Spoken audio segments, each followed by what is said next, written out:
So what was the turning point for you where you maybe looked in the mirror someday and thought to yourself, I have to get to better understand myself? Or was it an event that set you off? What was the turning point because now I feel like you're a lot more in touch with your emotions. And so what was that turning point?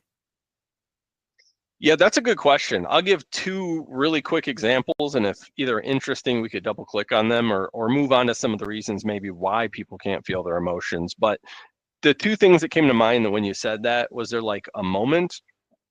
There's obviously a ton of moments, but I would say in my late 20s, early 30s, that I had been on such a just terrible trajectory in my professional life, in my personal relationships, and with my significant other, my self-esteem. It was all so poor, so negative. I was so depressed, had so much anxiety.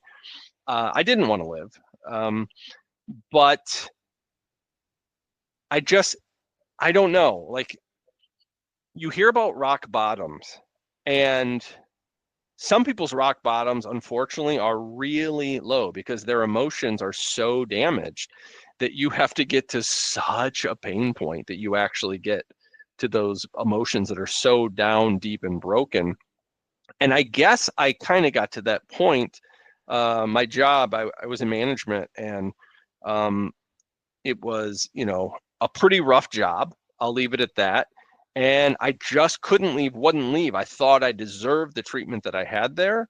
Again, my long-term relationship was going very poorly. I wasn't achieving. I guess it was just a buildup of residue over time of just depression, self-hate, anxiety, and like the despair grew and grew and grew on the scale until, like, finally, I guess, whatever my pain point number was, it must have just hit. And I did have some serious help in my life that, I'd like to think I could have pulled out of this by myself.